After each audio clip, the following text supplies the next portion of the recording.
and let it so because at that point we are putting candidates off at 2 minutes.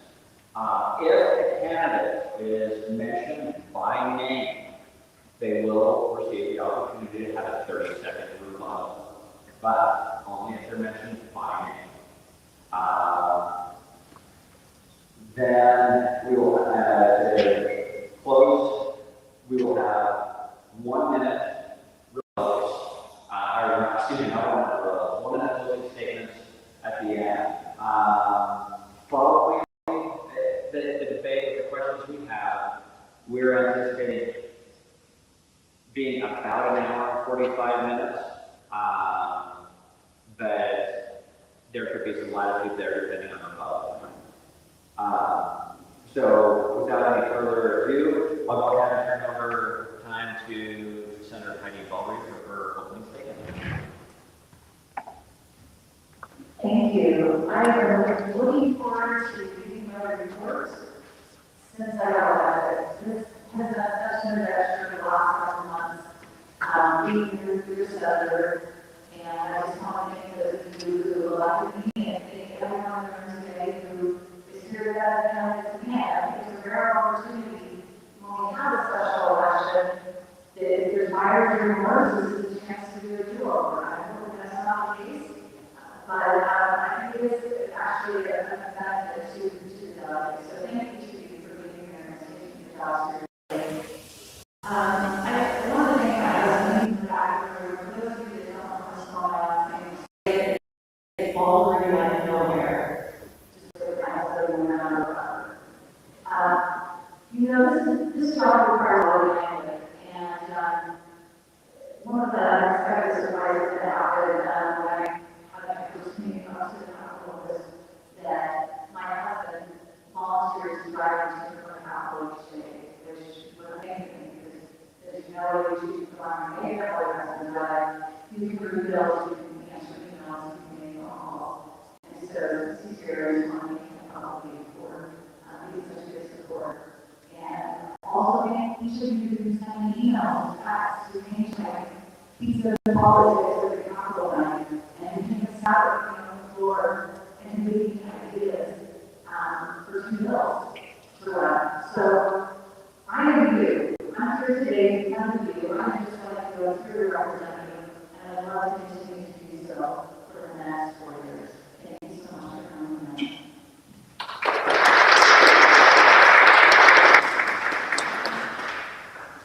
Do I need this for the camera? Okay, I would use it. Oh, still using it. So I asked myself a question. Raise your hand if you're satisfied with the direction that the federal and state government is taking. Oh, my daughter raised her hand. I really sure on the ground here for So, not many of you are super satisfied. I would guess that most of you are involved and engaged at some level in politics as delegates working on campaigns because you feel like we need to do something.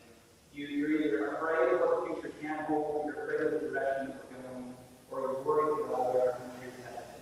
And the reason I bring up country and state is because historically, we've been able to rely a lot on the country to protect the things that matter most to us. We've been able to rely on the country to protect our freedom of speech and other God-given freedoms. As you see today, we can't rely on our federal government like we relied on it historically to protect that.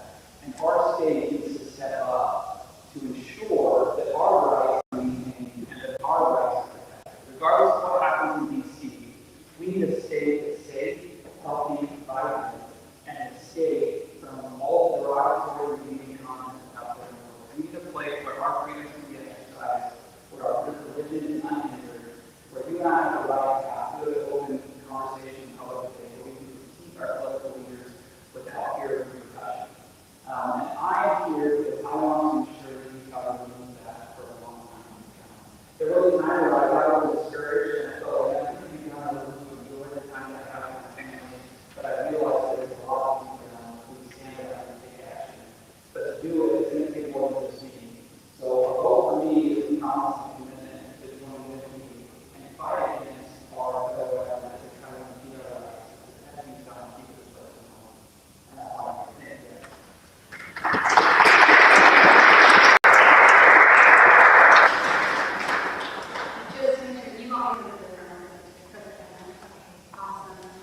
Good evening, everyone. I'm Heidi Lockhart, and I'm Balderree. First of all, thanks so much for putting this event together. I appreciate you being here. It's going to be a lot of fun. As a continuous improvement manager, I specialize in solving problems. I identify bottlenecks, and I implement solutions that actually change the outcome. And I'm going to do that for you as your state senator. See, when I was an entrepreneur and I entered the residential solar industry, I took on the big multi-billion-dollar energy industry, and that was quite deep. Just like you, I am some of your small business owners, I had to deal with a lot of government regulation. And it can definitely stifle innovation and creativity. And what I learned from that is how important it is to have representatives and senators who will stand in the way to protect you from government regulation. And I plan to do just that for you on your behalf. Now, I'm not going to continue this improvement for a local steel company or taking on the energy industry. I'm serving on the Executive Planning Commission and I've been doing that for several years. My ability to see what's going on at the ground level for our community is what sets me apart as a candidate in this race. I understand our transportation issues and I understand our density concerns because I've had to make those policy decisions over the past 3 years. I'm also a mother to 2 adorable children who I dearly love and have taught me so much. And frankly, they're my pride. I'm running for the state senate because I want Utah to be the place that I have when I grew up here, which is full of economic opportunity and affordable housing. And I'm going to do just that for your kids, my kids, and your grandkids. I'm looking forward to tonight. Thank you so much.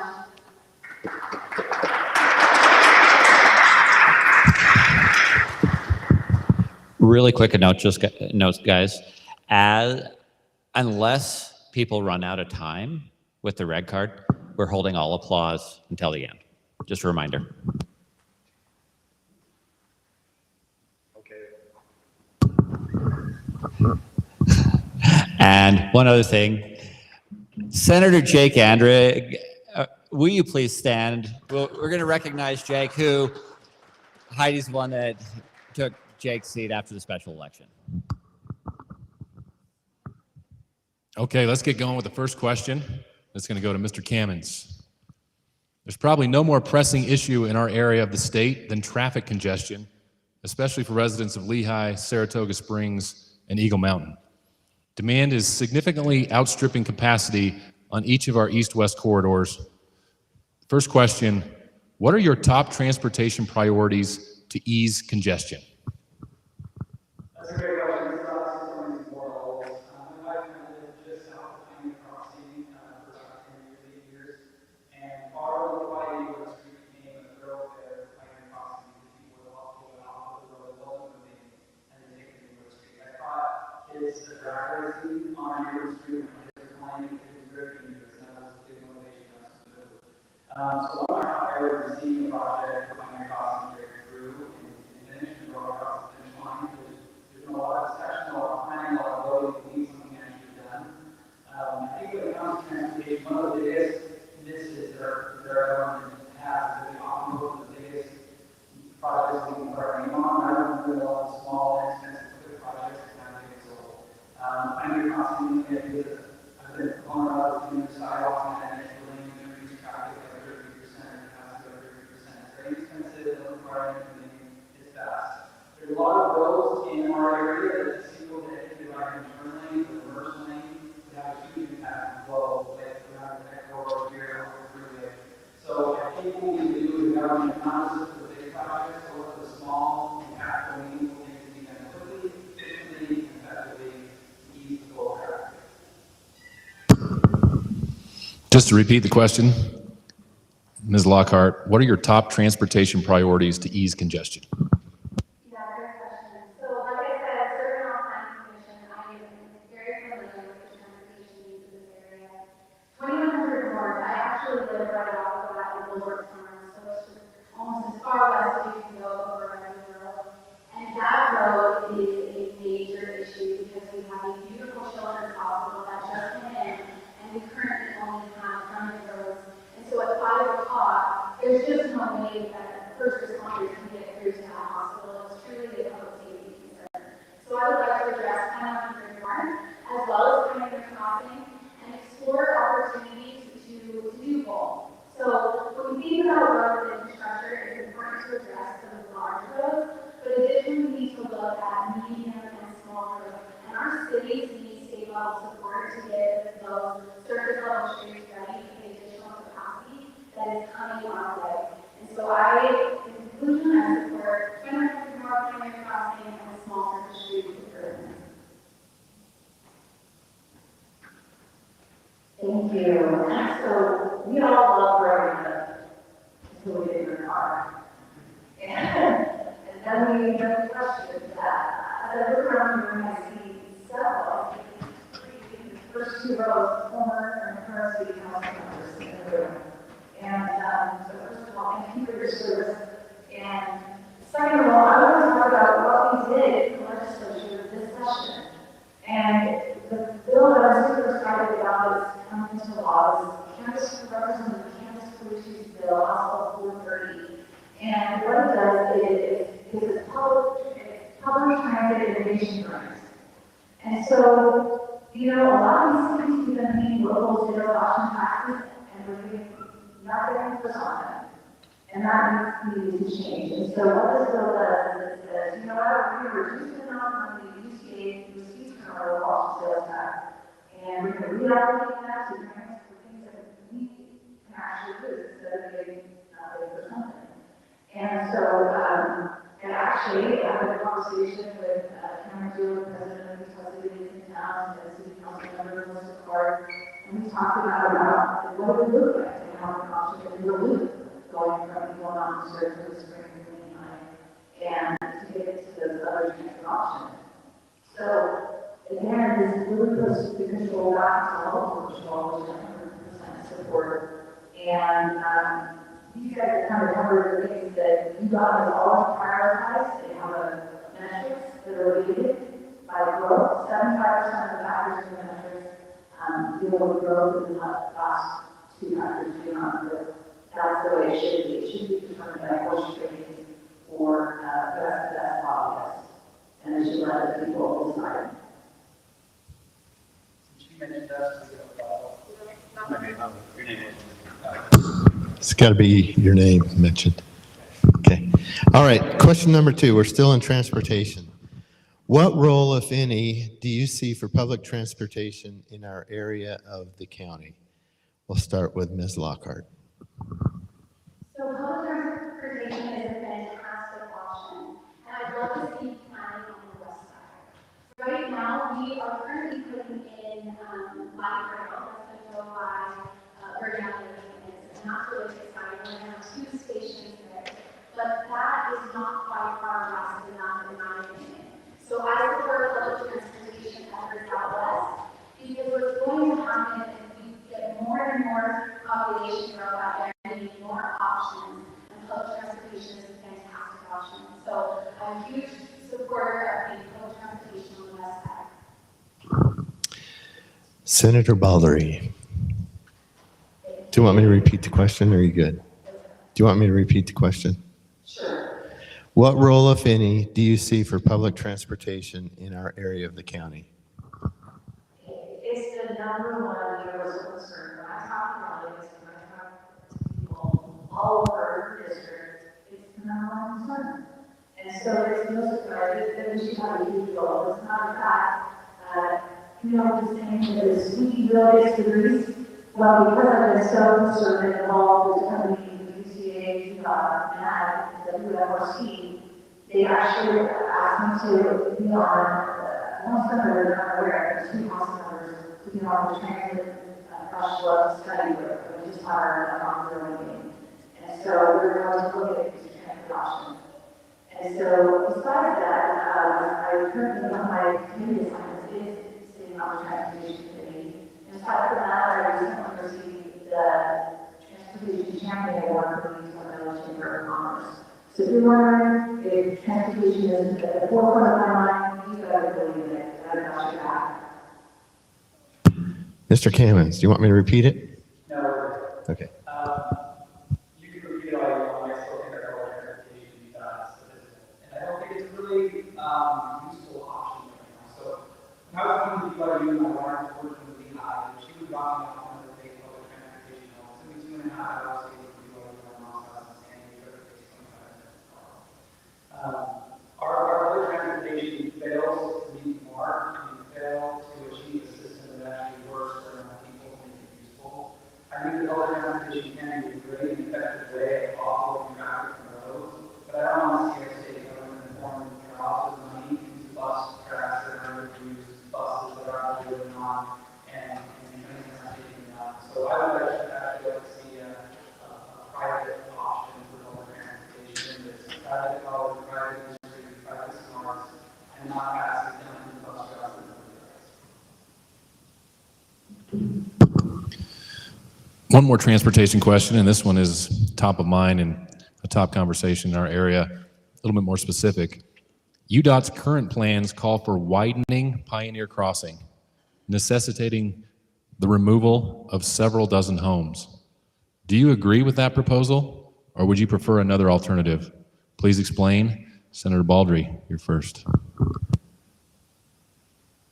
So Pioneer Crossing currently, it is built to serve 35,000 vehicles, and it is almost to 60,000, well over capacity. So something needs to happen. And unfortunately, no matter what option we choose, it's going, someone's not going to be happy. And so I do believe that it needs to be widened. The plan that UDOT actually has in place is to create reversible lanes. Some of you might be familiar with some of those things driven through in Salt Lake County. And the reversible lanes would go from I-15 all the way to River Road, and then we're also going to add striping to the lanes that go to Mountain View Corridor. And so it's a project and a price tag of $77 million.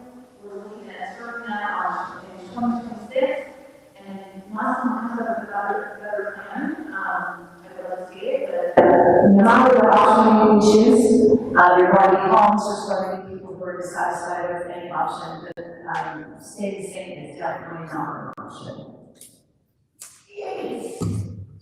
I understand the times eminent domain is necessary, but I don't think we have to be there yet. I would like to exercise every other option before we start getting people out of their homes. So Pioneer Crossing can be widened to support at least 2 additional lanes without eminent domain being necessary. We also have a lane front road just south of Pioneer Crossing that we developed where there's no existing homes to get off road traffic from Pioneer Crossing. We also have 2100 north that has been created wide enough to support additional lanes on the highway that can also be developed. All of these can take east or west traffic and offload the current pressure and stress that we have without insisting on a requirement at this point. Now, if eminent domain is necessary, I believe that I would like to pass a bill that allows the state to pay 115% market value instead of just market value for residents who live in their home. But I think there's a lot of things we can do before we have to take that drastic measure from traffic to us. Well, this is where my supply chain expertise comes in. So, a little context in Pioneer Crossing. The issue is that we have severe wait times, up to 15 minutes currently. What's going to happen is they make it a freeway is that it will cut off some of the access points so that people can go faster. But what I know is that when you cut off access points, those people don't just disappear. They still want to get on. And so they're going to end up moving the bottleneck off the Pioneer and into the neighborhoods north of the lake. So now residents who are going through Pioneer won't have to wait, but you in your neighborhood will. And that's why sending someone to the Senate to work with UDOT, who understands supply chain and operations, who can identify root cause, see the bottleneck, and not just solve for now, but resolve for the world. And that's what I do in my professional career, and that's what I'm going to do when I negotiate a solution with UDOT. Thank you. Okay, we're going to change topics. We're going to move into housing and growth. Senate District 22 has experienced some of the most rapid growth in the state. A shortage of housing and affordability have become pressing issues. In recent years, the legislature has passed laws compelling municipalities to allow more accessory dwelling units, among other solutions. We'll start with Garrett The question is, what's the proper role of the state legislature versus the municipalities relative to land use, planning, and housing? Okay, this is a loaded question. So, first we should address the topic that cities aren't sovereignty themselves, and the city bestows power to the city. But that being said, I still think our state should exercise good public virtues, allowing local governments to have the biggest response impact on local issues. Which means that I think the state needs to relinquish some of the zoning. Oh, sorry. The state needs to allow cities to have their own zoning and planning for their own communities and their own development. And we need more of that authority at the state level and state level. I would like to see our state population grow out and not up. The state right now is doing a lot to enforce identity housing in a lot of areas historically haven't had identity housing. That puts an undue burden on roads, on schools, on all infrastructure. I would rather see natural progression growing out, developing areas like Eagle Mountain, and seeing additional growth out in land is available and open for development. I think people are happy when they have a garden in that space. If we relinquish the authority of the state to serve over cities in terms of zoning, we need to make sure that the citizens know we are engaged at the city level. The cities don't always make good decisions. So by saying that the state should give more authority and more autonomy to the city, we can make sure that we have city citizens who are engaged and involved in the city planning processes and are eager to participate in those to ensure that the city's making decisions that are effective for people. Thank you, Ms. Lockhart. Thank you. So starting on the planning commission has given me a really good insight into this question. What is the role of state government in zoning and planning?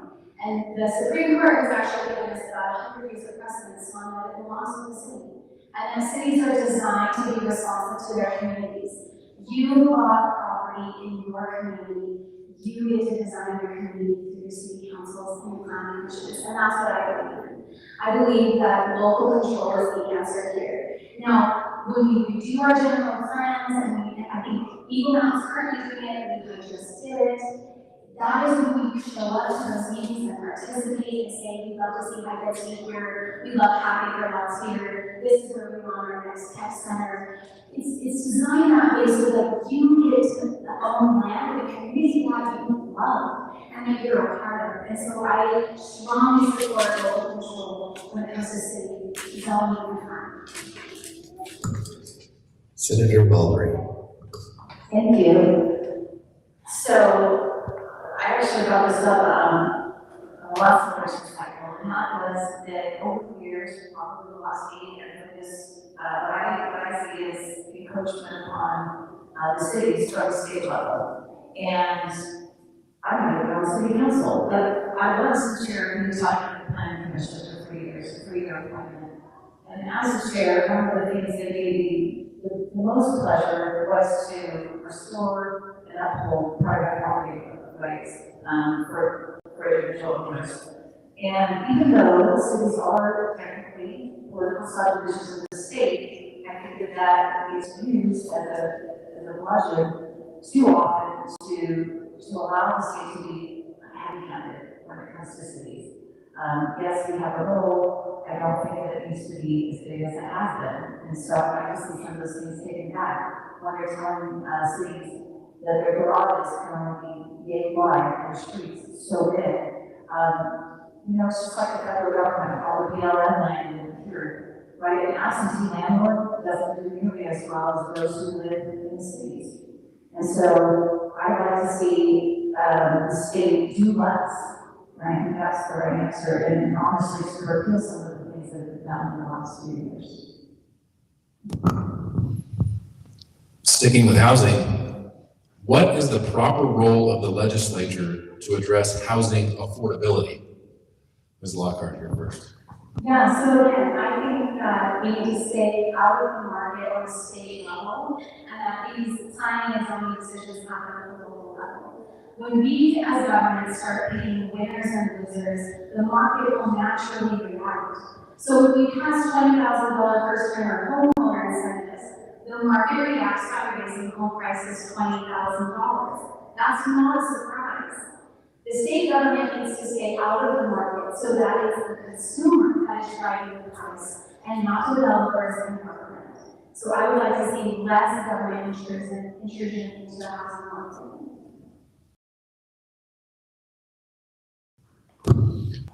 Oh, let me repeat the question. What is the proper role of the legislature to address housing affordability?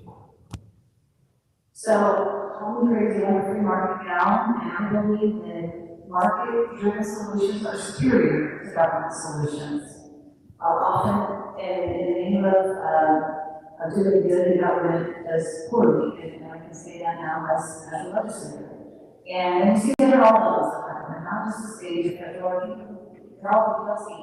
And so what I would like to see is limited government intervention or market-based driven solution. You know, we all want affordable housing. I've got 3 young children, and maybe someday they'll get married, and we have a basement that's available now. I don't think that's their first choice or mine. And so certainly this topic hits home. And if you're around the audience and you already have a or you have them. And so this is home.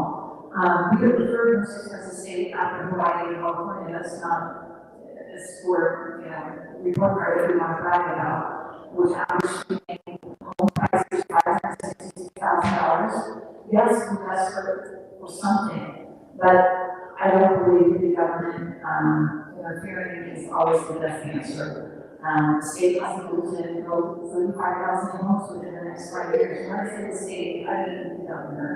And I think that there's something wrong with that. How that's done? When I look around in the state, we have 190,000 entitled units available in the state, and yet they're clamoring for building more. So I ask you, do we need to build more units, or do we need to take care of the entitled units that we already have? So I think sometimes we're looking in the wrong places.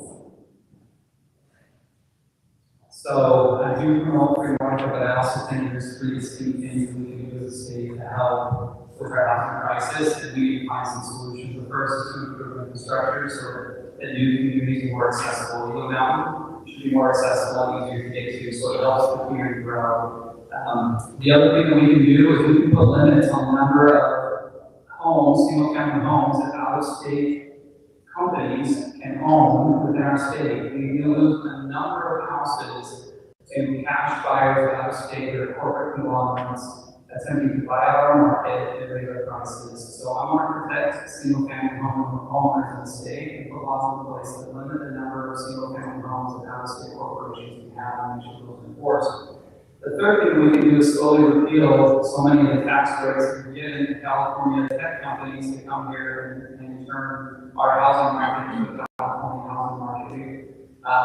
We made it so simple for them to come. We made this a competitive place in the market, and that's unfortunate, because unless you're in that sector, it's hard to afford a house in the state of Utah. So I want to slowly repeal some of those tax rates that we give the tech sector to move to Utah and make it more of a level playing field for all sectors and all industries, and help reduce some of this over-exasperated competition for single-family homes. Thank you. Senator Balderree, we'll start with you on this question. What are your views on higher density housing? As if you haven't already been talking about it, but go ahead. Honestly, my personal preference is a single unit. But what I want to, and what I believe in is, again, free market. So if people all of a sudden there's a fad for tiny homes, or super high density, or mega homes, I think that people ought to be able to build whatever it is that they want. And so I'm not opposed to high density, but what I am opposed to is mandated high density. So if people want it, let them build it, whatever it is. I'm open to high density, low density, mid density, rural, but I think the market ought to decide, and not those in power. Mr. Cammans. I would agree. I think that the decision for zoning and density housing is sort of like what we're doing with cities and not enforced on the state or developed on the state.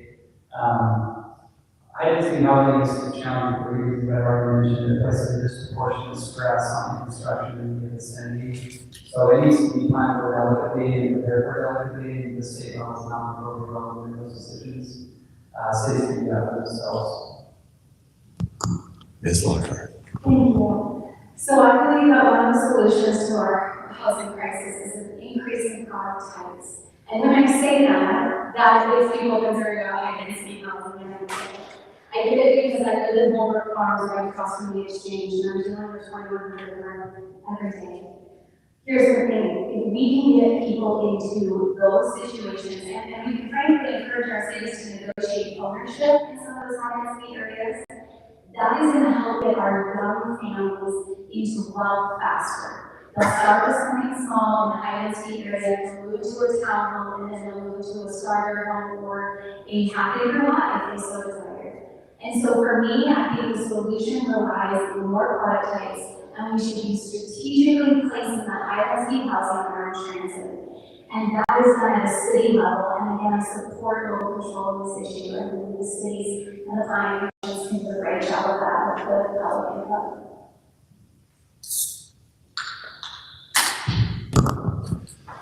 Switching topics now to water. As our population swells, water scarcity becomes more of a concern. Meanwhile, about 75% of all Utah's water is consumed in agricultural uses. So here's the question, starting with you, Mr. Cammans.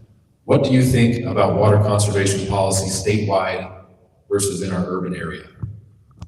So we always encourage good stewardship of our resources, especially limited resources, and water is definitely a limited resource.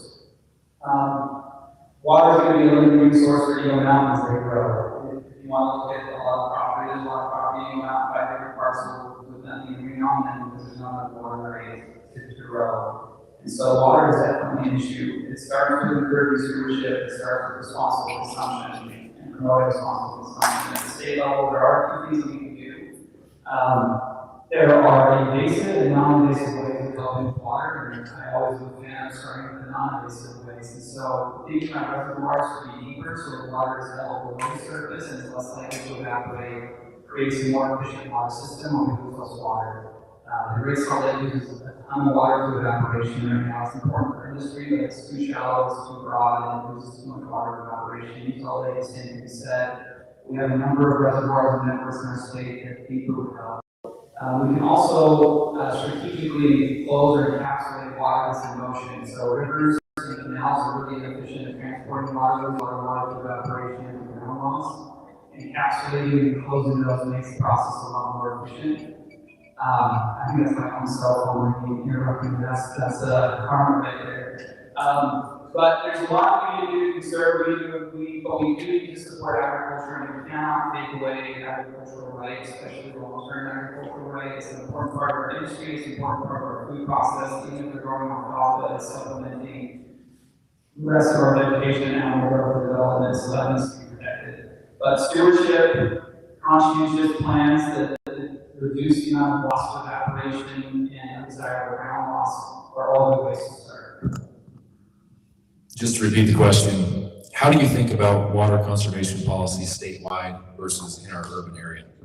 Yeah, so as a Republican, I typically talk about what's not the proper role of government. But tonight, I actually think that water and infrastructure is the proper role of government. That this is a scarce resource that we all use, and that is our job to be the stewards of that resource. So for me, I've seen as we try to develop here in the urban area that we have, that we are limited to offering those product types that I mentioned to you because our water infrastructure just isn't there. And so in order to be a good steward of that resource, we need to be investing in our infrastructure. And I believe the state's role in that is to continue investing. I think this past legislative session, we did $30 million in water infrastructure funding.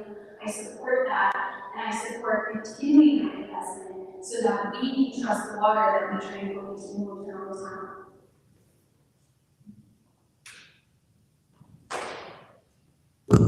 Repeat the question. How do you think about water conservation policy statewide versus in our urban area? It's needed everywhere. What I'm excited about was, as a steward at I think up at water bill, Senate Bill 211. And we're a relatively young nation as nations go in the world. And in other places in the world, they have very large, they think very long term, not just, 3, 5, 10, 20, 30 years out. They think hundreds of years out. And this is a 100-year water plan. And not only does this bill address the infrastructure for water in our state, it's thinking literally outside the box. Of course, because more than a box, it's more of a rectangle, top hat. But, and it actually is considering moving outside our state to increase the water sources. So we're looking at Columbia and Missouri rivers that need water from here to here. We're also looking at a potential desalination plant on the coast of California.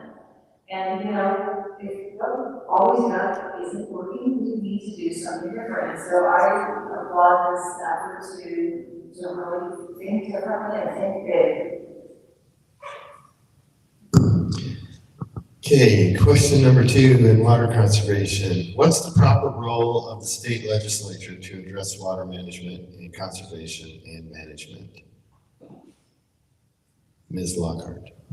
Yeah, so I kind of touched on that. I do believe that it is the proper role of government to manage this resource and to ensure that each and every one of you can access it. It reminds me of the story last summer.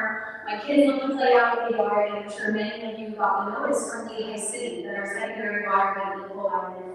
And all of a sudden, everyone was camping over their gardens, camping the vegetables and fruit that we've grown. And I know that's a lot of time that you invest into those things. And then, of course, we were worried about our kids being out in the water and playing with them.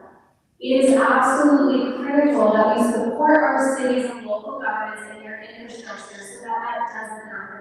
We don't want to have E. coli in the systems. We want to be able to eat the vegetables and fruit from our gardens. And the state's role is to ensure that resource is protected from you and your families. Senator. Thank you. So, with water, we have lots of things that we can do. But sometimes government is the problem. So, for example, we have the first incentives for existing laws that we fix when we find that they become a barrier. For example, the first incentive that we had until recently was that we were penalizing our farmers for using their water, but our law said use it or lose it. So what would you do if you were a farmer? You don't want to lose your water rights, so you waste it. And so, we've got different things that we've done that now that's not the case. They can waste their water right, they don't have to give it up. And so that's an instance where the government, they caused a problem, but then we fixed it. And so, when the government gets in the way, we can amend our ways and make things better so that we're not incentivizing the wrong things. If you look at some of the things that the government showed mission to Israel, where we looked at a very similar climate change policy, and they're utilizing sub-irrigation for some of the irrigation systems so that they don't lose the evaporation from the water. Because 80% of the water usage in the state is from farming. Right? We can all do our part, but 80% of the water usage is with our farmers. And so this is just one thing that will help the state become better. Mr. Cammans. I would say that 80% of the water is used by farmers, but I would also say the most important, one of the most fundamental uses of the water is for agriculture and farming. We need to be as sufficient as we can when it comes to our natural resources. And that includes food, vegetation, and livestock. So that's something that I always want to support. I would love to have more food grown in these households and that in Utah. When it comes to government, first and foremost, it should educate and inform and lead out by example. So educate on the state of water, inform on ways to conserve water, and lead out by example. And I think that's what we need to do first. There's a lot that we can do as a society to save water in ways that are really not very significant. As an example, we're going to be doing turf in our front yard, because I realize that our kids don't play in the front yard on the grass very often. We have natural grass, we're going to grow in the backyard, the front yard is going to be turf. This is a good way to conserve water. There are a lot of things that we can do as a society to be good stewards of the resources that we have without being invasive or stifling industry or stifling farming and agriculture in the state. So educate, inform, and lead by example would be my top priorities in the state. Moving on to education, first question for you, Senator Balderree. This past session, the legislature increased the weighted pupil unit, or WPU, by 5% and increased education funding by $832 million. Here's the question. Do you believe Utah's K through 12 education is funded properly? Please explain. Well, we historically, I say historically, because I've been just one session, but even before that, the last several years, the legislature has increased education spending exponentially. And we have this November coming up on the ballot, the constitutional amendment that would change the funding formula for education. And I'll just say it right now, I'm in favor of that.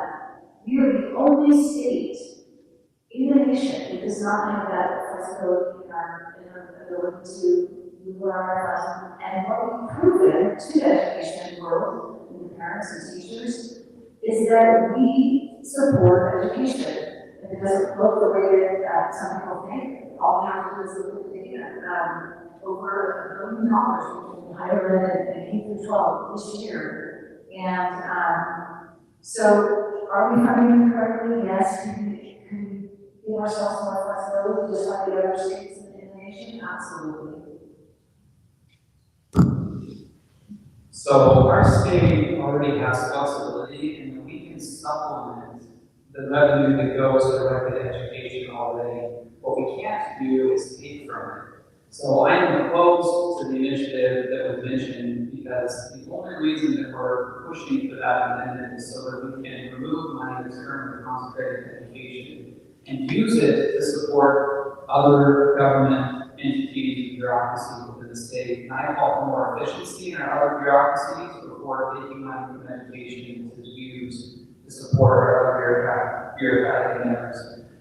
In the state, I'm glad to see we donate more money to our school districts, but I would like to see more responsible usage of that funding. I would like to see more money in the classroom. I would like to see smaller class sizes so we don't have 34 kids per classroom or 40 at high school in Lehigh. I would like to see more aides that are educated and able to mentor students in the classroom. I want to see money spent on education actually making its way to the classroom and not stuck at the bureaucratic administrative level, which we see too often. Part of this means that we need to divide school districts that become too large. They're not going to be themselves. But the biggest goal of education and me as a senator is to get more money to the student and more money to the classroom and a better classroom environment where the students can learn at an appropriate pace and promote mentor teachers. I'm going to repeat the question. Do you believe Utah's K through 12 education is funded properly? Please explain. Right, so again, this is where my continuous improvement skill set comes in. So what often happens is that legislators wake up with a bright idea and they pass the bill for teachers, but they didn't write the bill with teachers. See, I know as a continuous improvement manager, implementing changes and solutions, you need to bring the people who are implementing the solution into the room with you when developing it, and that doesn't always happen. So as we increase the dollars for public education, we're forgetting our implementers, we're forgetting our teachers. And on that point, we're actually forgetting our parents too. You see, parents need to be at the table as well. I think that education is strong parent involvement, listening to teachers and involving them in the discussion, and really empowering our students to succeed. So for me, it's so much about getting the dollars to the classroom. It's about involving the teacher in the solutions, and I look forward to doing that with you and the teachers in our community at State Center.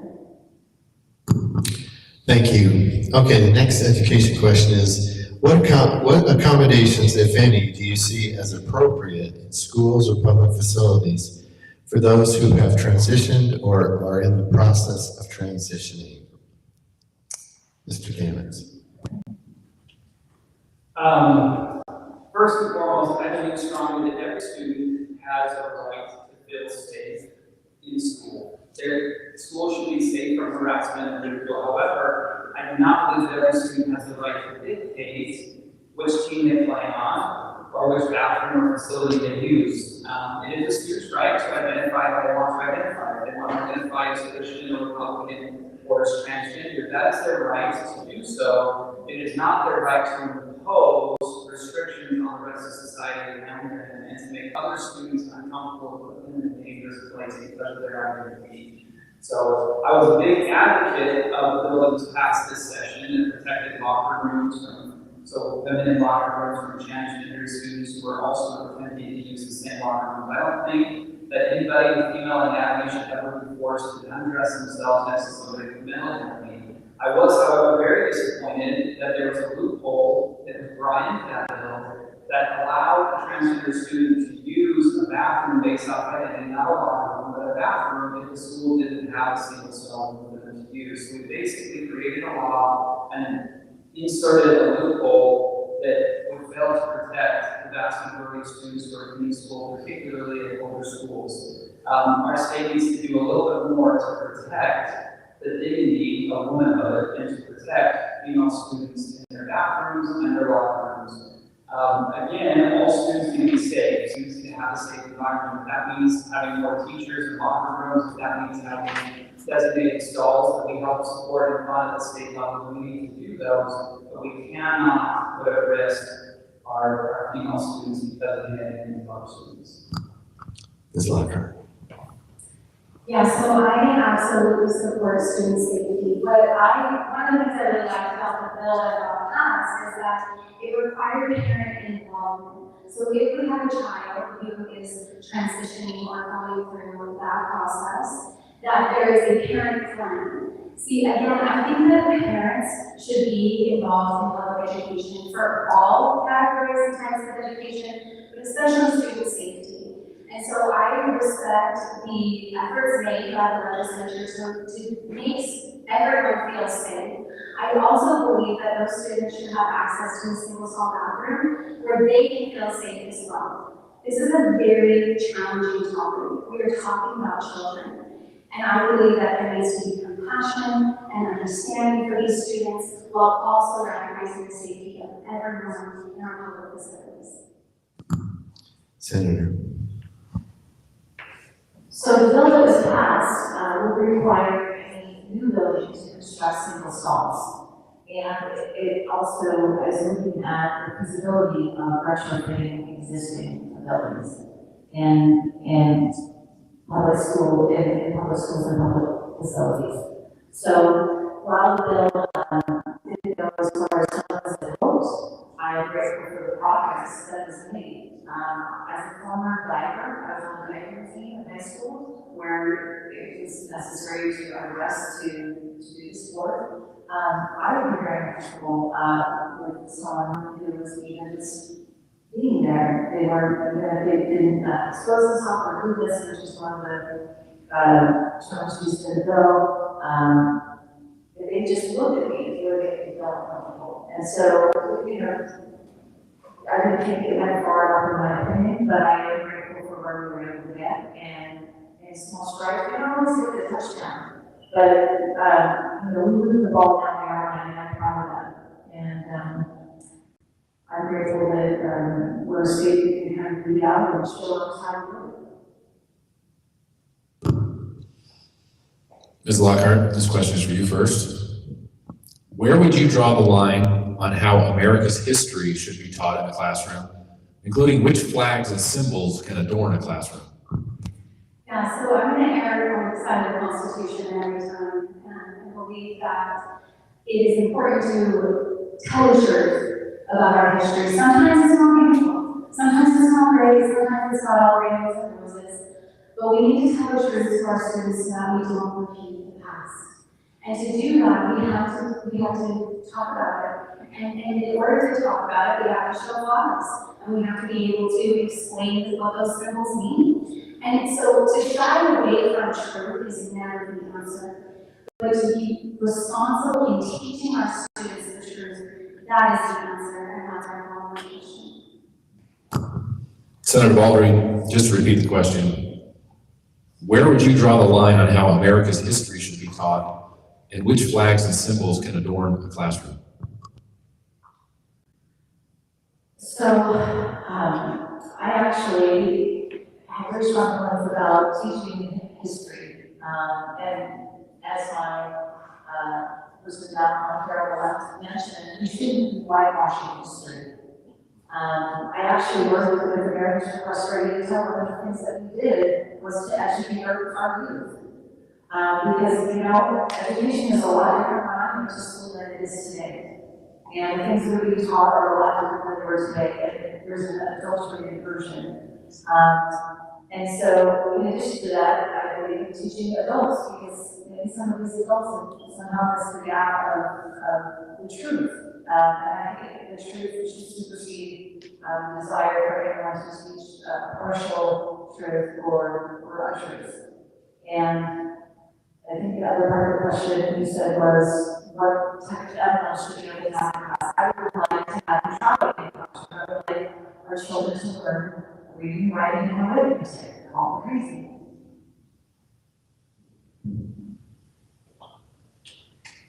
I'm going to be a little bit more specific. I think what I think is appropriate and not appropriate is to help everybody kind of understand what my thought process is.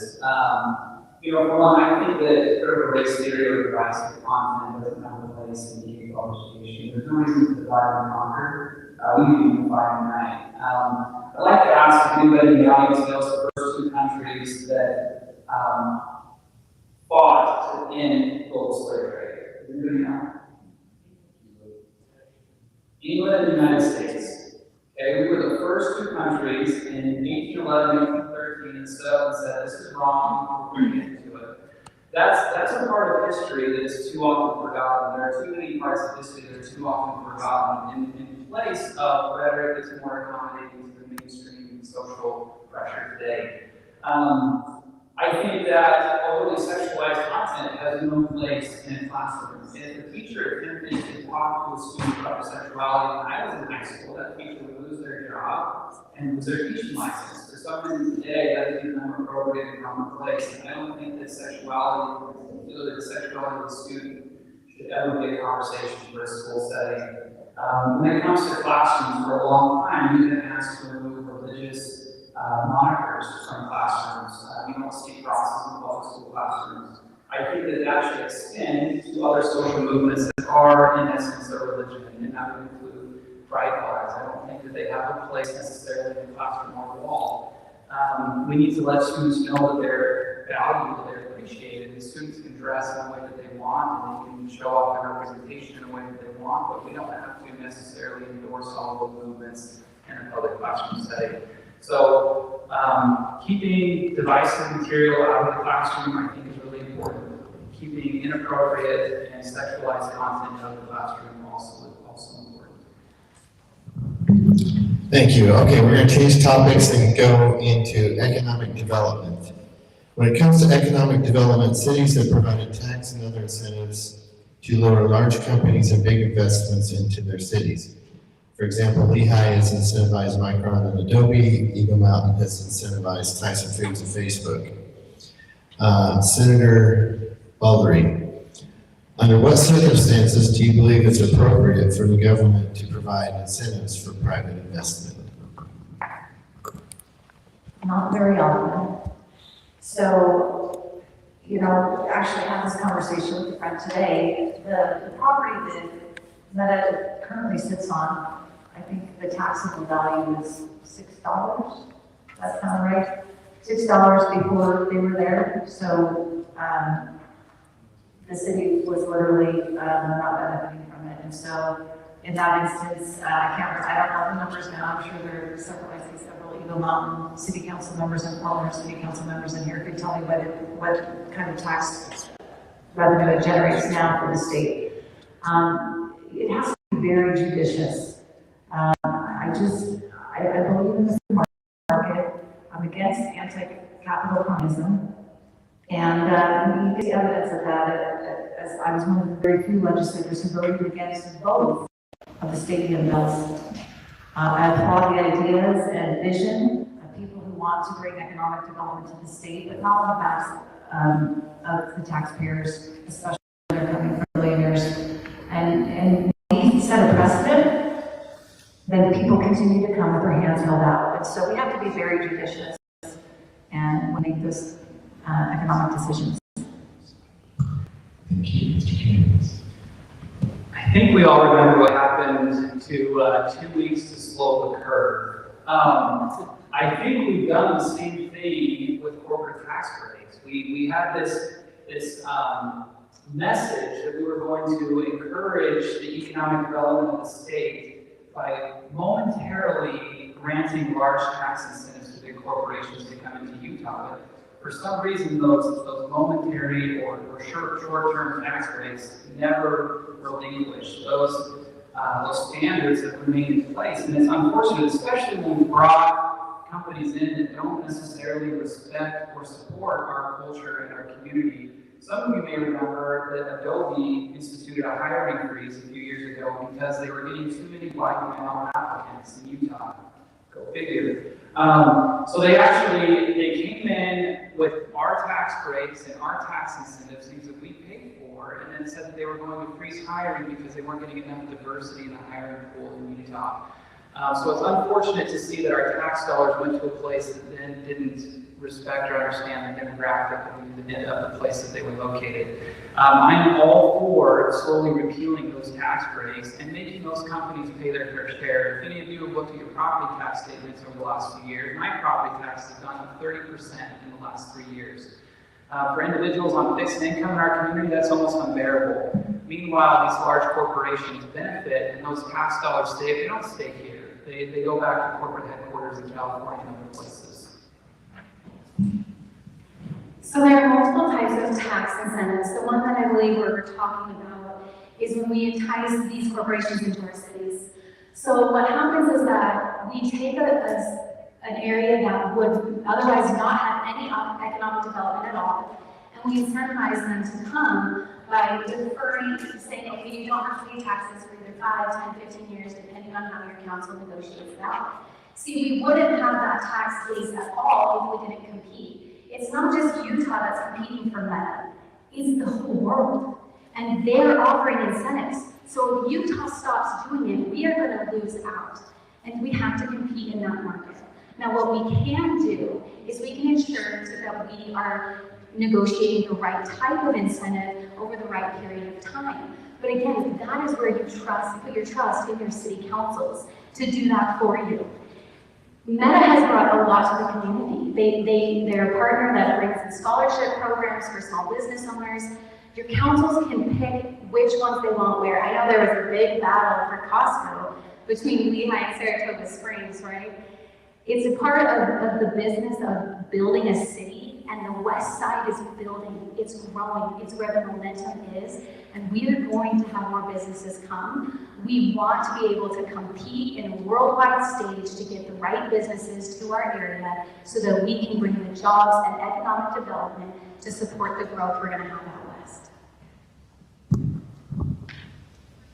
Okay, this next question, Mr. Cammans, you'll start. How do you see Utah's tax environment?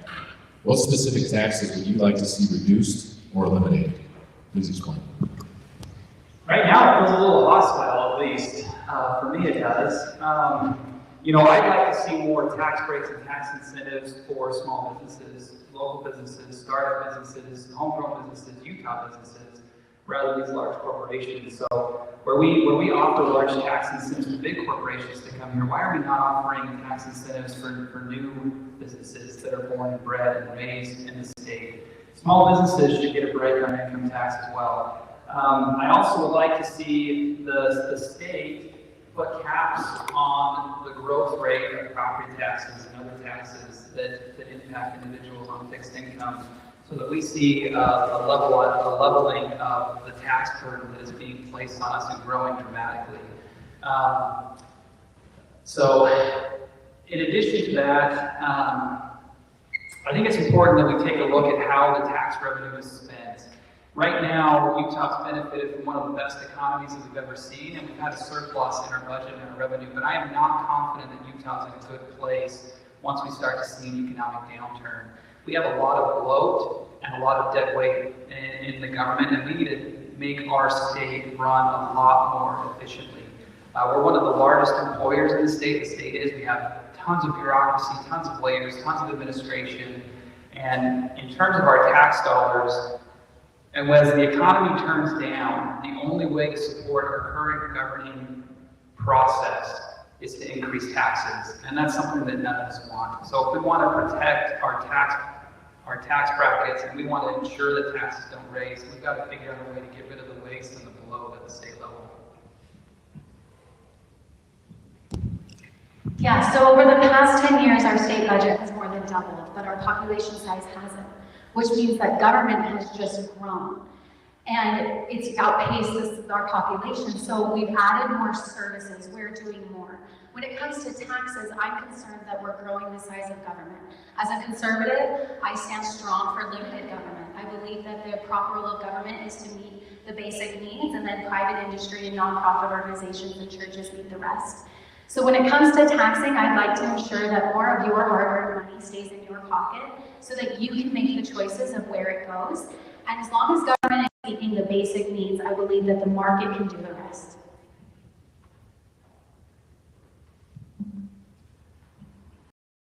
Just to repeat the question, how do you see Utah's tax environment? And what specific taxes would you like to see reduced or eliminated? Easy peasy. We need to get rid of the tax on Social Security. We need to continue to chip away at reducing our income tax rate so that we can stay competitive with our surrounding states. I was a proud co-sponsor of the income tax amendments bill to reduce your income tax to 4.55% this year. And the other thing that we need to do, it's not just about taxes, it's about cutting spending. And I will tell you, I am not afraid to do that. As a matter of fact, I did that very boldly on the first day of the Social Services Appropriations Committee when I recommended that we cut all of the cuts that they proposed wholesale, not just a few, which some others suggested, all of them. And you know what? It passed. Until the lobbyists called and told people that they were going to fund their challengers, and we had another meeting and they resurrected some of them, but we got rid of a lot. And I can tell you what, we need more bold people like myself who are not afraid to cut, because we do need to decrease taxes, but we also need to cut spending. They have to go hand in hand. As a matter of fact, I'm still rushing with my interns in the room today with some of my other intern friends. They won't tell me who, but one of the male staff members in the Senate gave me a new nickname, and it's Senator Balderree, and I welcome that nickname. Okay, we're going to move on to another fabulous topic called social media. And over the past 2 sessions, the legislature has approved laws requiring social media companies to verify the ages of users and disable certain features on the devices used by minors. We'll start with you, Ms. Lockhart. To what extent do you agree or disagree with this approach? And as a Utah State Senator, how would you think about the best approach to protect children from the harms of social media? That's a great question. So as a mother of children, I absolutely support the checks that we have on the social media companies. Just like with alcohol and tobacco and other harmful drugs, we ask for ID so that we don't use those things, and so children can't access those things. And so I believe that this form of ID, of submitting ID, that parents are involved in this, is key to ensuring the safety of our children. And I think the legislature is on the right path to prioritizing child safety with these tools that can be so harmful to their mental health. By the way, just so everybody knows, this is the last question. Oh, thank you. Now, there's no pressure.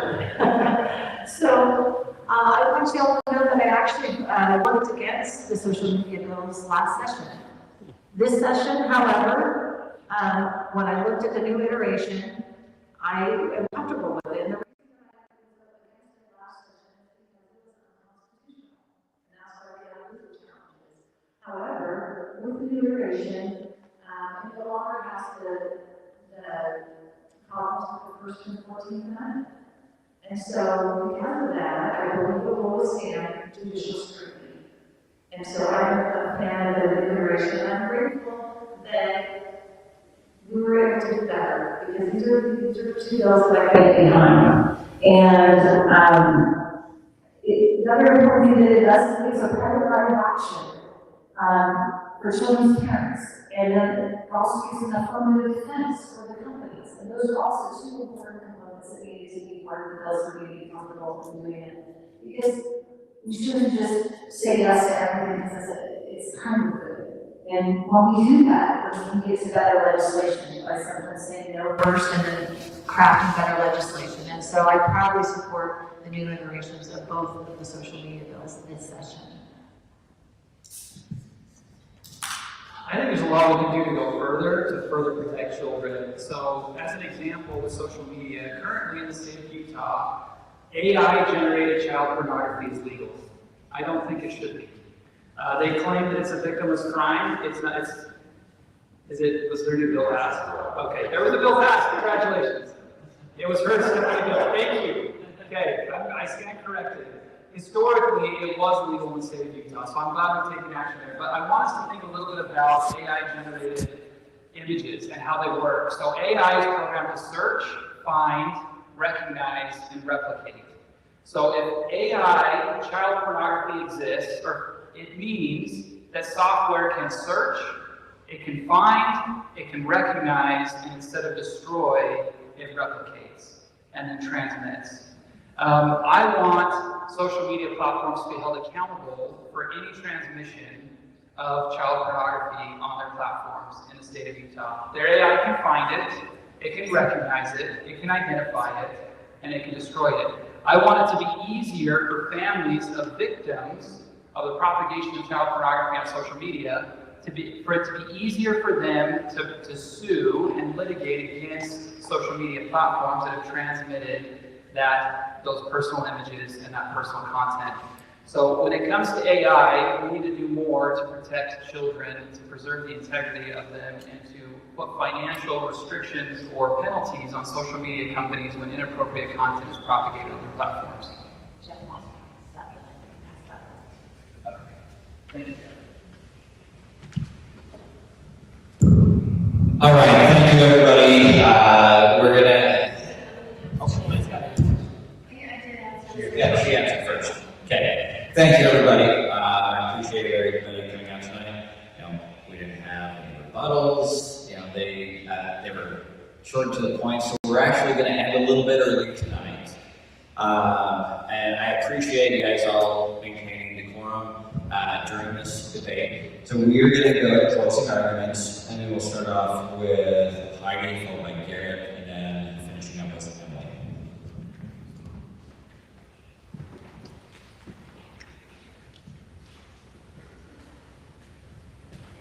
So thank you again for coming out tonight, and I know that as we get farther into this process and closer to the conventions, that you guys get tired, and I just appreciate you being here and taking your job so seriously. I am proud to report that I did what I said I was going to do. So when I told you I was going to be conservative, you don't need to wonder, now you know. But don't take my word for it, look at my voting record. And if you don't want to look at all of those, you can look at some of the scorecards. So we have the Libertas Institute who did their scorecard, and protecting your liberties, I received the highest score of the entire legislature at #1 out of 104. I was one of only 18 legislators to get 100% on the Friend of the Utah Taxpayer Award. I'm protecting your liberties, I'm protecting your wallet, I'm tried, I'm proven, I'm tested.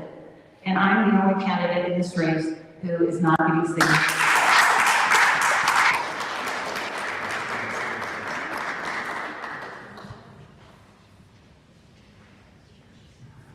My campaign manager is probably going to hate me for this, so you can plug your ears. But I am not going to be perfect. I'm not the smartest person in the room. I don't know every bill that passed our legislature this year. I'm not going to promise that I can solve everything, but what I can do is I can promise that I will lead out. And I can promise that I will fight the good fight, that I will protect our God-given freedoms, that I will protect the Constitution, and that if you stand up and you fight with me, we can do great things. I can't do it by myself. The problems in this country far exceed what I can do as an individual, but if we stand up together, if we rise together, if we speak out together, we can make this place a better place. So please come with me and join with me.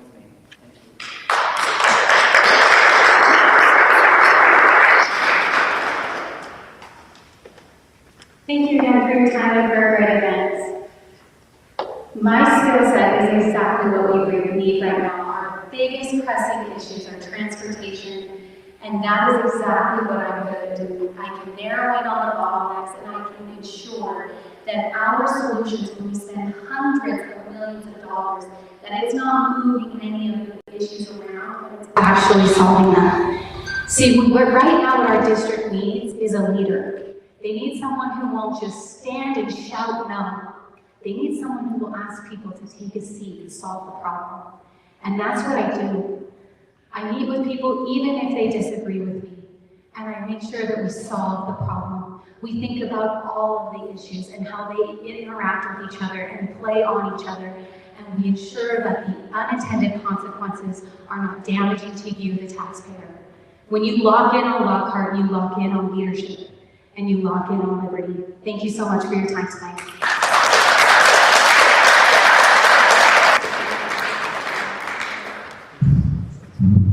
All right, thank you everybody again for coming. We are going to have a meeting read after. You guys can stick around, talk to the candidates, ask them some more questions that you may have. Also, it would be great if you could help with your search way. I'll hold the rides out here. If we could just throw them up there, then I don't have to do them. I appreciate your help and thank you again for coming. Stick around, talk to the candidates.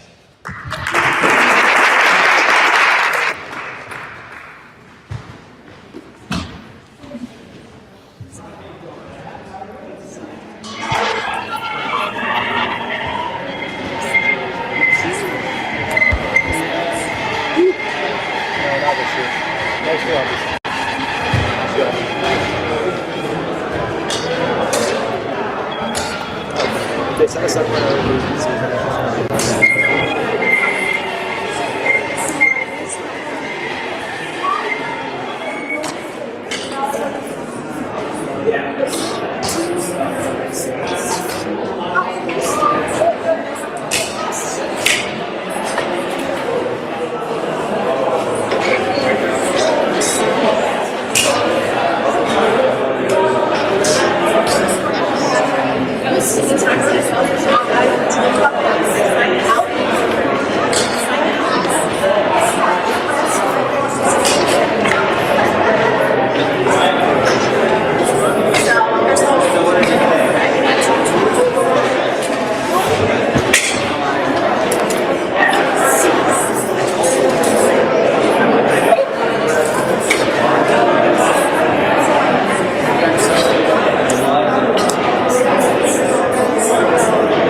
Hey, did you film today? Yes. Okay, I'm Emily. Hey, I'm Adam. Adam, The audio thank is you. terrible on the stream, though. Okay, well, thank So, you for filming. yeah. I appreciate that. You got a second to do an on-camera question? What's the question? Oh, I could ask it to you right now if you want. What's the question? It's about, you were talking about a lot about innovation and that kind of stuff, about what's the solution to fixing like our infrastructure, that kind of stuff. Oh, okay. So you're looking for innovative solutions? It's still live, yeah. So look, it just turned, okay?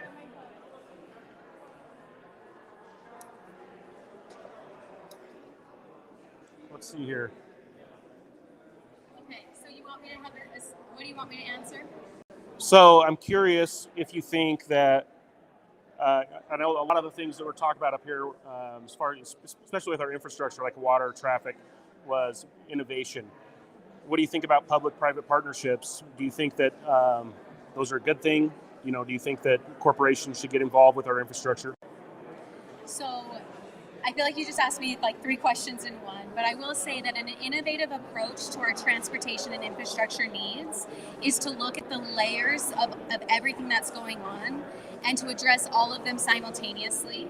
So when you just focus on the big roads and you put a lot of dollars there, you're going to have ripple effects and domino effects into everything else. And so you've got to take a multi-layered approach with solutions to make sure that you don't create more problems for people by solving a big problem. Does that make sense? Sure. Yeah. So I know that you asked about public-private partnerships. Is that what you want? Yeah. Yeah. So I mentioned that Eagle Mountain brought in Meta, and that they with some tax incentives to bring them here. The world is using tax incentives to entice businesses, and so if we don't participate in that, we'll lose out on that. But I believe that our city councils are the right people to be doing that because they are the ones that know their communities best, and they're the ones that know where they want to go and where they're planning to be. And so I support the cities doing that. Okay. Yeah. All right.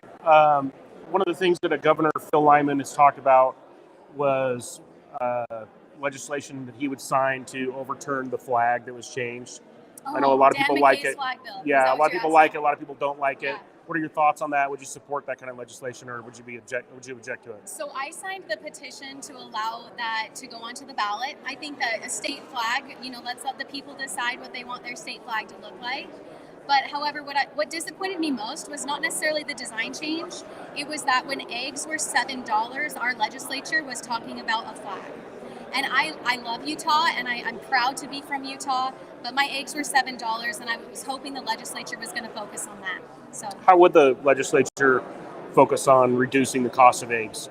Yeah, so a lot of that comes down to you have to zoom out and look at the macro and micro level of what's going on in the market. And I think that as the government steps away from the market, really a lot of it had to do with the Fed, right? Messing with rates and things like that. I'm a conservative, and I believe that we should stay out of the market so that it's industry and the market that's essentially the consumer that's deciding those prices. Okay. One more thing, kind of switching gears to illegal immigration. Okay. A lot of people think that our state is incentivizing it.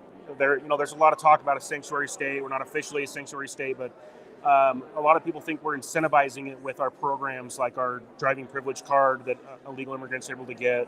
They're able to get, auto loans and mortgages, that kind of thing. What would you do to kind of, do you support that? Obviously, I'll tell you what I do support. I support our sheriffs and our first responders and how they've explained to us that it's a major issue. So I fully support them and the decisions that they're making. When it comes to the real impact to Utah on that issue, it's happening in our schools. And so I'd like to see more support for our teachers who are dealing with the children of those families. And that comes through more additional aids in the classroom, multi-language aids in the classroom to ensure that they can get the education that they're here to receive. The border is a federal issue, but from the state, I can support our teachers and our first responders in that. Okay. Cool. Thank you so very much. Thanks for running. I appreciate the little Yeah. interview. Yeah, thanks. Yep.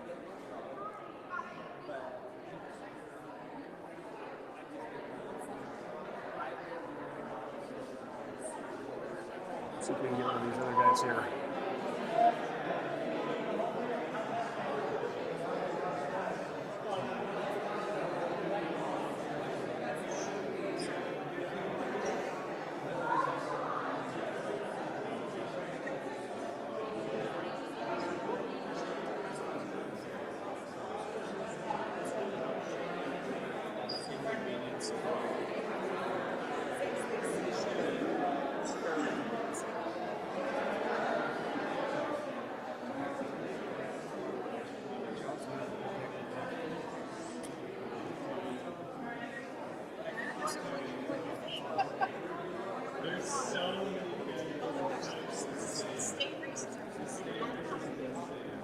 Good. How are you? You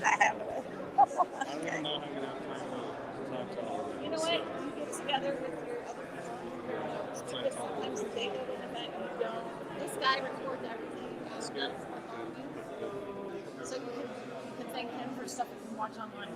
But again, right, it's okay to divide and conquer. Like if you trust people, right? Or sometimes if you don't trust the person, if they tell you one thing, you're like, then I'm not voting for them, right? Like so that's informative sometimes too. Right?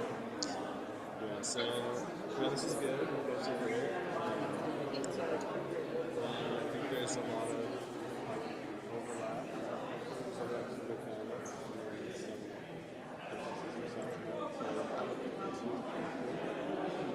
Yeah, my Josh actually, if you remember, so I'm the one that got on the job in Americans. So I get mad before that.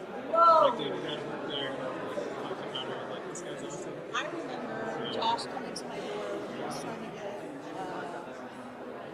the cannabis license.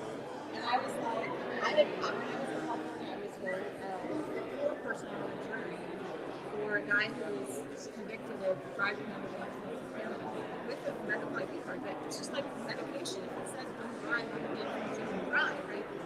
Anyway, so I was trying to tell him, like, we can all go medical ID cards.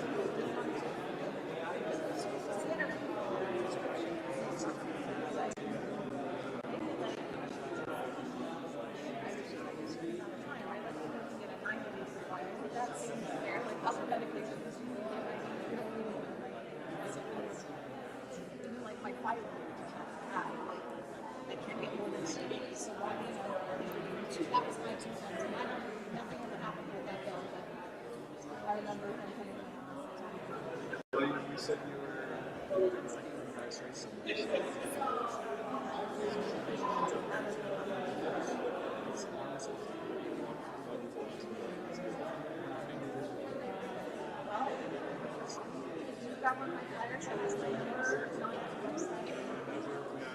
Still going?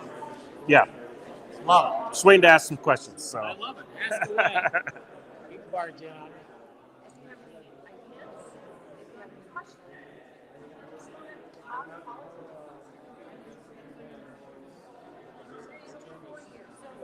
So the special election was in October, and then the general ends the end of the year. So I understand.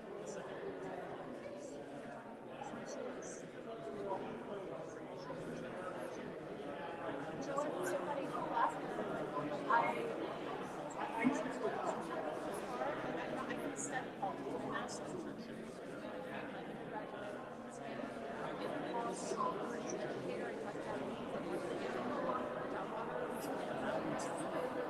This was not a science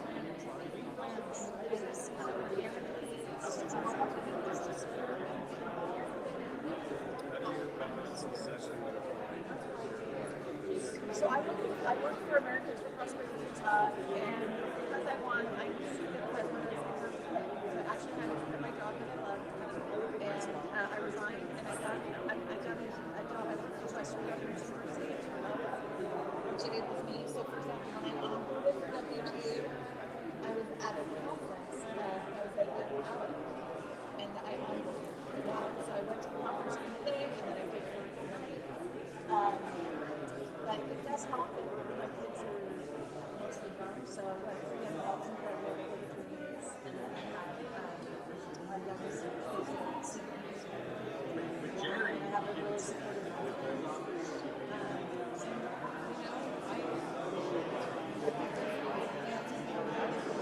This job for a part-time job is the least part-time job I've ever had.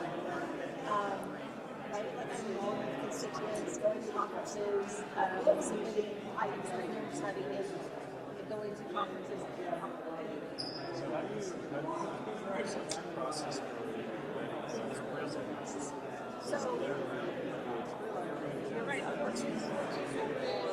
it's like, I mean, that's literally possible. Well, there were 700 and some that we actually had to. So, Still waiting. Yeah, That's not a good sign. that's all right.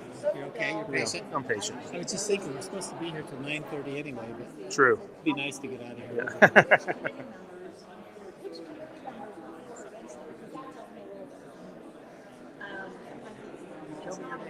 Adam Bartholomew. Adam Bartholomew.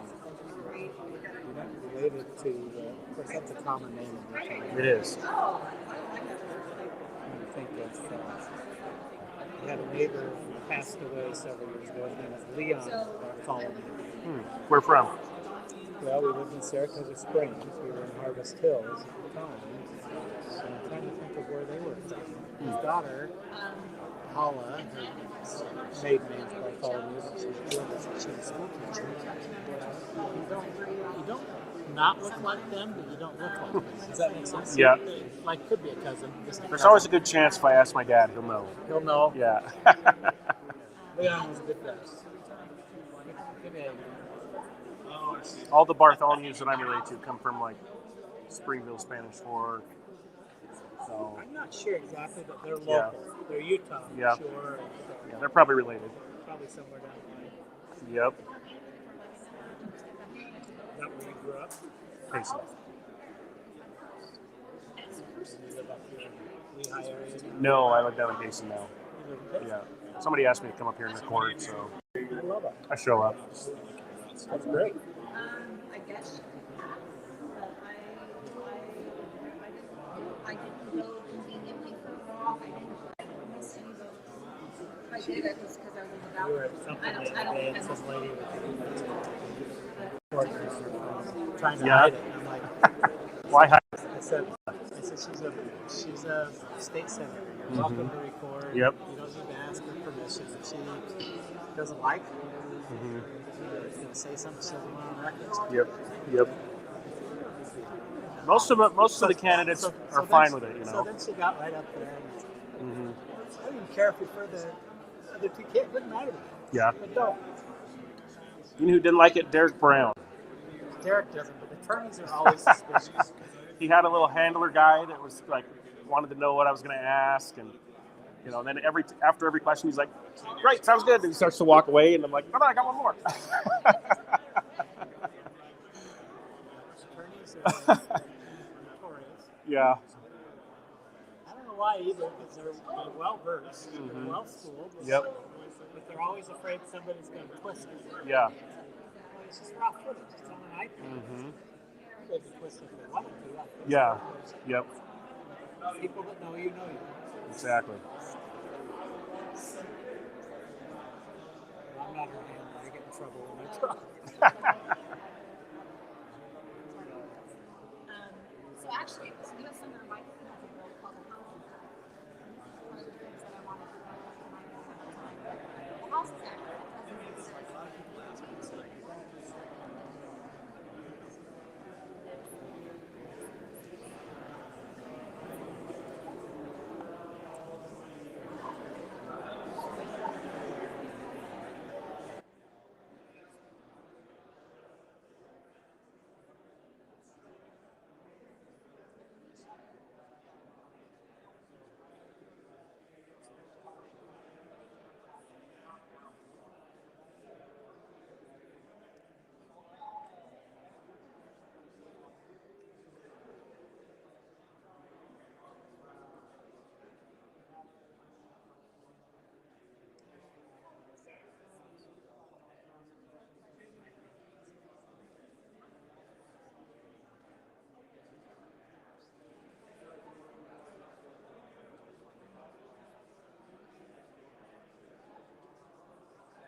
You got a minute?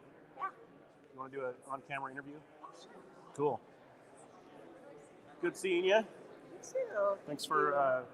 Weren't you just up for election recently? I swear you just did this. Yeah. Let me get the.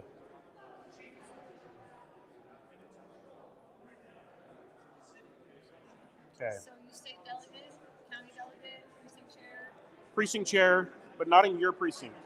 Yeah. Okay. someone's going to be glad. Yeah. Somebody asked me to come up here, so I showed up. Thank you for running. Okay, so here's the question I had. Yeah. There was a lot of talk up here about our infrastructure and solutions for that. Do you think that public-private partnerships are good? And do you think that corporations should be involved in helping to fix our infrastructure? Not necessarily, no. Again, there are rare circumstances where I would support. Hold that. There are rare circumstances where I would support public-private partnerships, but in general, I'm not a fan. Okay. All right. There's obviously a big discussion with illegal immigration right now. It's a national conversation. I've got a bill. You do? I do. What is it? So we can't submit anything until May 1st. So there's been a problem. Florida did something. So I'm looking at model legislation from Florida about squatters. And we really need to protect our private property rights. And right now, you can lose your home because squatters come in, and then because of our laws, you could lose your home. And we're seeing more of this because people are desperate. People come here without a plan, and then their plan is your house or your neighbor's house or a house. And so lawlessness reigns. Again, when people are desperate, they do desperate things. And so I want to preemptively do what Florida's done, because as we know, we're getting illegals shipped here. And, we have the bill that this session that we passed that says you have 3 days to notify the attorney general or the sheriff before they come. Well, it's not everything, right? But at least it's something that we could do on the state level. This really needs to be fixed at the federal level. But until they take money out of the equation, I don't think people will really want to fix this problem. I like that. One of the things people talk about is that they feel like the state is incentivizing illegal immigration by giving driving privilege cards, which Florida doesn't have.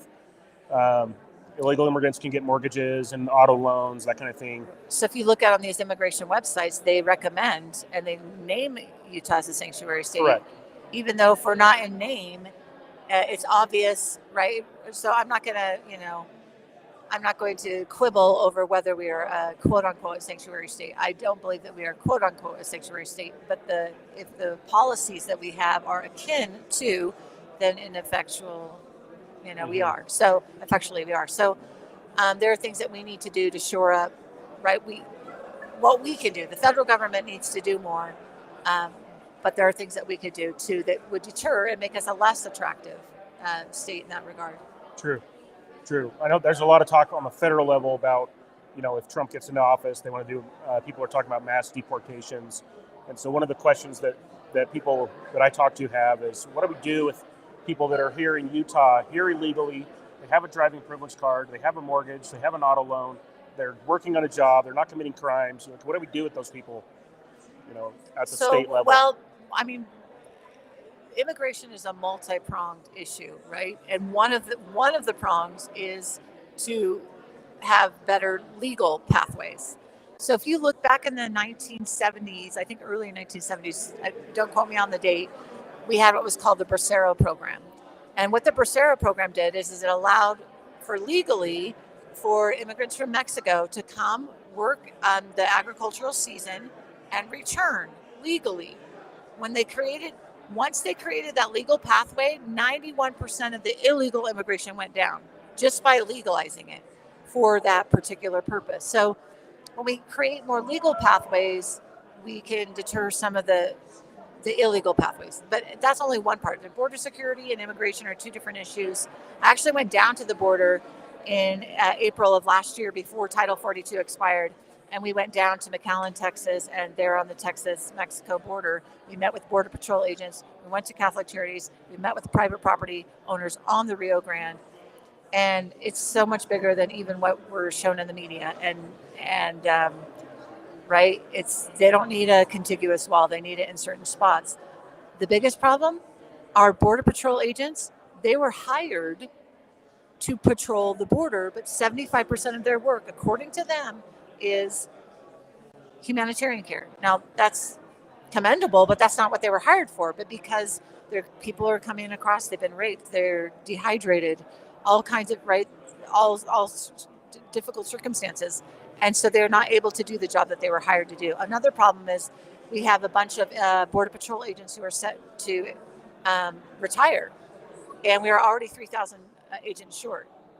And so in order to retain some of those and keep the institutional knowledge and keep our numbers up, we need to, consider like a pay increase for a retention bonus for those who choose to stay, who are set to retire. Another barrier that we talked to them about was they have in the hiring practices, they need to remove a barrier, which is a polygraph test. A polygraph test isn't even admissible in a court of law. So why should it be part of the hiring requirement? If they remove that, it's a very good paying job for people in that area. It does not require a college degree, and we could get our numbers back up to where they need to be by removing that. There's vegetation that needs to be cut down because they're hiding in it, and it goes on and on, but it's so much broader than I anticipated, and it was very eye-opening to go down and see it firsthand. Gotcha. Okay. Last question. There's a lot of people that, especially in the Republican side, that are unhappy about the new flag. One of the things Phil Lyman talked about, that if he becomes governor, he wants to see legislation to overturn that or send it to a vote or anything. You have any thoughts on that? So I'm a fan of the original flag. I think they tried that, right, and it did. I don't think the political appetite is there. So, unfortunately, I think we're stuck with what we have until we get a body that feels differently. Until there's a majority that have that political appetite, I don't think that legislatively it's going to be overturned for now. Okay, cool. All right, thank you very much. You're welcome. Yeah, good seeing you. And you're doing a great job. Trying. Not perfect. That's how we do it.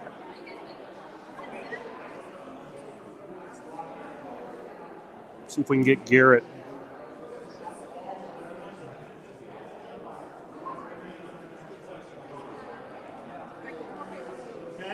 Got her. Got it. She's soft spoken. You got to talk like this. You know what? Yeah. That's why I asked earlier. I said, Yeah. are they going to have microphones so that you have to use a big girl voice? 'Cause I am loud, Yeah. but my soft is loud. Her soft is really soft. Yeah, so what brand do you got here? Comica. Okay. Yeah, they seem to be really good. Yeah, I like it. I've got another one that's... These ones can record independently, so Yeah, I've got similar like that yeah. as well. I wish I had more than two though. Then I could have mic'd everybody, you know. Sure. So, Okay. Adam? yes. Josh Cornea. Nice to meet you. Nice to meet you. Thank you for coming. I'm like, oh, I saw you setting everything up. I'm like, oh, wait. The audio's terrible here though. Oh, it is. Yeah. It I echoes. wish I could so have bad. plugged into the system, but Yeah. and I put my mic in front of that speaker, but then I realized the candidates were on this. On this. Yeah, and so no matter what I did, it's just super echoey, you know. Yeah. And I love this facility because I am able That's to beautiful, get them beautiful view. to comp it to me because, well, I'm a resident up here, but they'll comp it because they're like, it's of public interest. So there's value. Because otherwise, if you're from outside of the area, I think it's between $2,500 and $3,000 to rent the facility. Yeah. They gave it to me. Well, the address on the flyer was 2175 Ridgecrest, right? Or whatever, yeah. So Ridgecrest Drive. So I end up the hill in a roundabout, you know, or a half circle with like 7 other cars, and we roll down our window like, "Are you here for the delegate meeting?" Yeah. You know, we're all there, and then somebody texts me and says it's at the Traverse Mountain Lodge. So I told them that. Well, and that's down there. So there, I know there were some people that didn't make it because of that. Well, and the thing is, I felt bad. There's not a good address to find here, and it's frustrating. Yeah. Because I pulled the information directly from our HOA site for the address. Yeah. And so I had a guy on the phone who's like, look at this church and then look down here. This is the turnoff road to get to that swimming pool on the satellite view. So then I just dropped the pin at that turnoff. I'm like, that's how I gotta get there. no, it's frustrating. Yeah. And It's new. It's new. What are you gonna do? Right. Well, and what I need to do is make a sign that says candidate event this way, because they hold so many weddings and different stuff up here, and they always have a sign up there at the entrance. So that's Cool what I'll do area. next time. Yeah. No, and like I said, the view is awesome. It's a beautiful facility. Yeah. So yeah, you just run between these events and record them all and Live stream. nice. Live stream? Okay, good. And So- try to get some poignant questions into the candidates afterwards, and then I'll clip that up and Nice. post those separate. That's So, awesome. No, that's good. Have hopefully a little better audio on that too. So Like I said, I realize the Yeah. acoustic here sucked. yeah. And that's, well, and the reason I used the mic up here for them Mhm. is because I figured it was going to be, well, I could have the mobile mic versus having it wired. Yeah. Yeah. I'll be able to clean it up in my computer, so Right. Well, that's hopefully make it a little better. So go into I'm trying to think of the audio one. Audition. And take out the background noise. yeah, hopefully we'll see.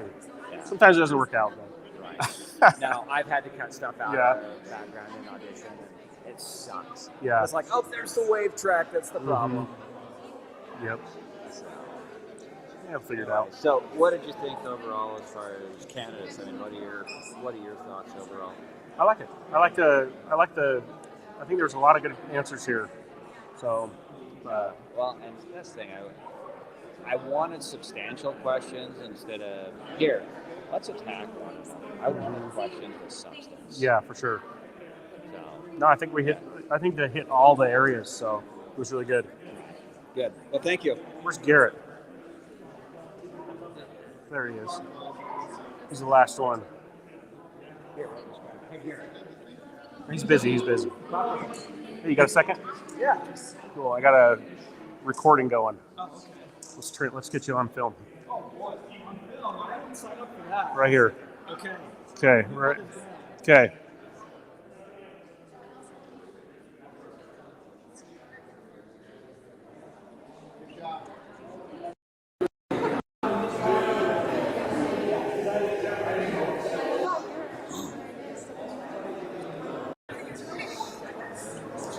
All right. Here, hold that. If you don't mind. I don't mind. Okay. This is fancy. Let's get you a. All right. There was a lot of talk about our infrastructure and solutions for fixing that in the forum. Uh-huh. What do you think about public-private partnerships? Do you think that corporations should be involved in our infrastructure? So this is a good question because I do think that there are aspects of transportation that I would like to see fully privatized. Like I mentioned today in the debate, public transit. Our bus systems and public transit cost a ton of money.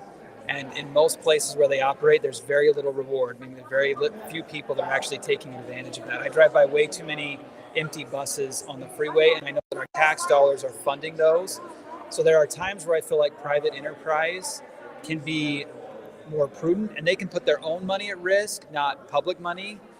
So there are aspects of transportation that I'm okay with being privatized. That being said, the traditional outlook of public-private partnerships, I'm not in favor of. Is that okay? Sure. Is that what we're looking for? Yeah. Okay. What do you think about the new stadium bill? The new stadium bill. This is a very divisive topic. Yes, it is. To be honest, it's not something that was anywhere on my priority list for the last legislative session. So I didn't look too closely at the bill. I'm not a sports aficionado myself. I'm not a huge fan of incredibly large tax incentives for very profitable industries. I think the state encouraging growth and development is a good thing. I think the bill asked for too much from taxpayers, and I would have opposed it as it sat. Okay. There's a big national conversation going on about illegal immigration, which obviously is a federal issue to a certain degree. But a lot of people think that the state is incentivizing illegal immigration, particularly in Utah, with our driving privileges cards, which Florida doesn't have. And then, illegal immigrants can get mortgages and car loans and stuff like that. What are your thoughts on that? And how do we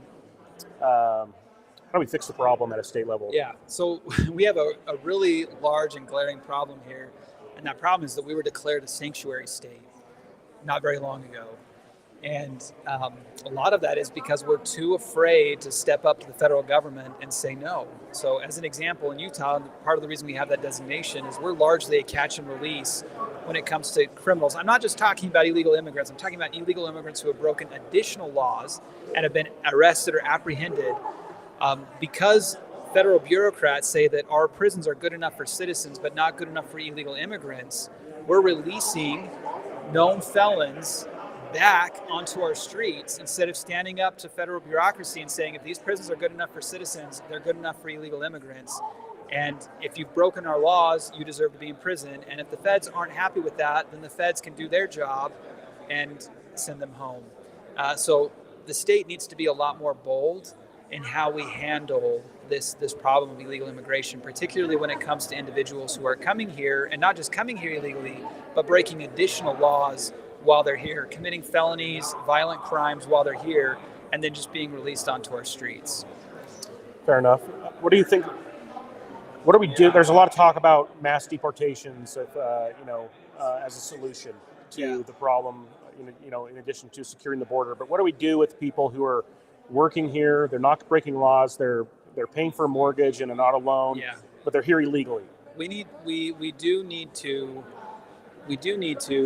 go after the largest problem first, and that's violent criminals and felons.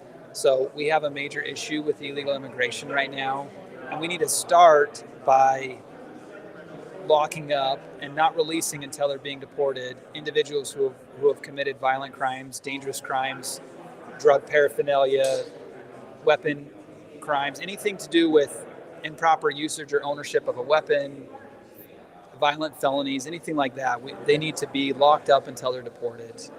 No excuses there. We do also, I think, need to have somewhat of a heart and compassion when it comes to other members of our community who are here and are endeavoring to do things correctly and are dealing with a broken immigration system and are unable to win the lottery and garnish or gain legal immigration status. So we need to reform our immigration process so it's easier for those people who are trying to come here to provide a positive contribution to our society and participate in a positive way in our communities. And that's why I'm not actually opposed to driving privilege cards, because individuals that are here that aren't breaking other laws, that are trying to contribute, we're better off if they have a safe means to get to and from work and they can participate in society and they can pay taxes. So there are certain measures that I'm actually okay with when it comes to individuals who are abiding by all other laws. I would like to create a system for them to gain citizenship and do things the right way if they're not breaking the laws. Okay. New topic. Last